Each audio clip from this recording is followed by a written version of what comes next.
The call came at 11:47 p.m. A whisper. Broken. "Daddy, he pushed Mommy down the stairs. She's not moving. He's coming up. He says he's going to kill me." My son's voice was trembling, swallowed in the sound of his breath as he hid under his bed. I could hear the footsteps in the background, slow, deliberate, like a predator savoring the chase. Her husband, the fire marshal, local hero, the man who shook hands with judges and drank with cops. Untouchable. He thought he was a god in that town. But he hadn't met me. 99 bodies already weighed on my conscience, each one a face I carried into sleep.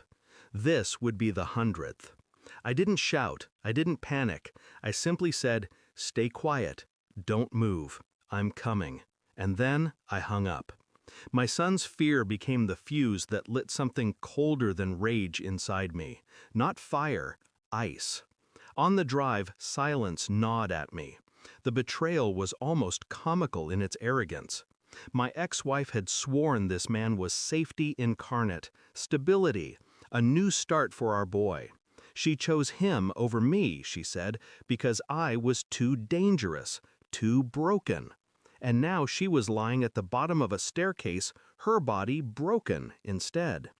I remembered the way he looked at me once, casual disdain, the kind reserved for men who've already been written off.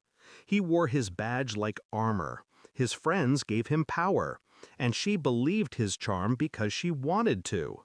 That was the wound, not his violence, but her trust in him, her blindness. I tightened my grip on the wheel. No anger showed on my face, only control. My son needed me calm, but inside I rehearsed. Every breath became calculation, every memory a lesson in betrayal I would never forgive. I didn't storm into that house. That's what he expected. Loud footsteps, rage, a fight he could spin later as self-defense. Instead, I parked down the block, shadows swallowing the car. I moved silently, years of training rolling back into my bones like muscle memory. Through the window, I saw him pacing, a drink in his hand, smug, waiting. My son's small shadow quivered behind the curtains upstairs. I didn't rush. I watched, measured. Every second stretched. I cataloged escape routes, choke points, the precise angle of the banister where she had fallen. The stairs had blood on them, her blood. And then I saw something else. Her phone on the table, unlocked, a message unsent. It was addressed to me.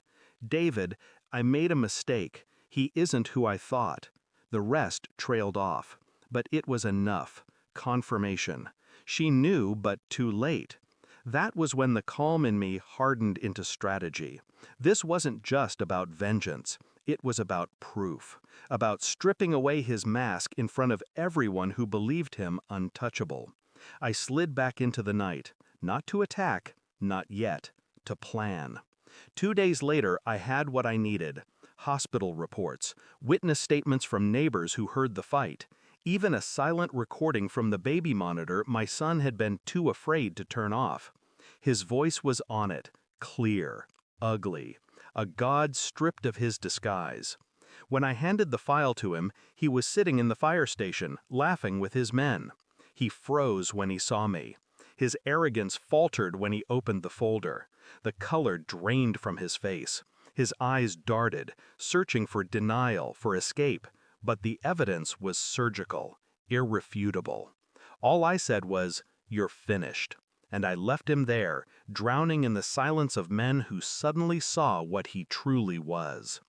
The trial moved fast, too fast for him to rewrite the narrative. Every friend who once protected him backed away. His empire collapsed without a sound. I didn't testify with anger. I testified with precision. Each word cut him open, calmly, publicly. He looked at me once across the courtroom, desperate, pleading for some shared humanity. I gave him nothing. My son sat beside me, small hand gripping mine. He didn't need to see his father roar. He needed to see his father win without lifting a fist. The verdict came, guilty. His sentence long enough to bury his name, and that was the only death I wanted. The night after, I stood alone on my porch. No celebration, no smile, just the hum of insects in the dark. I thought about the count, 99 bodies behind me, and one man destroyed without bloodshed. It was worse for him that way, living stripped of power, forgotten. For me, it was enough. I didn't forgive my ex-wife. I didn't mourn her choices. She gambled with a monster and lost. My son and I carried the cost, but I carried him inside that night, tucked him into bed, and whispered only one thing: "You're safe now." And for the first time in years, I almost believed it myself. Because sometimes revenge isn't fire, it's silence, and silence is colder.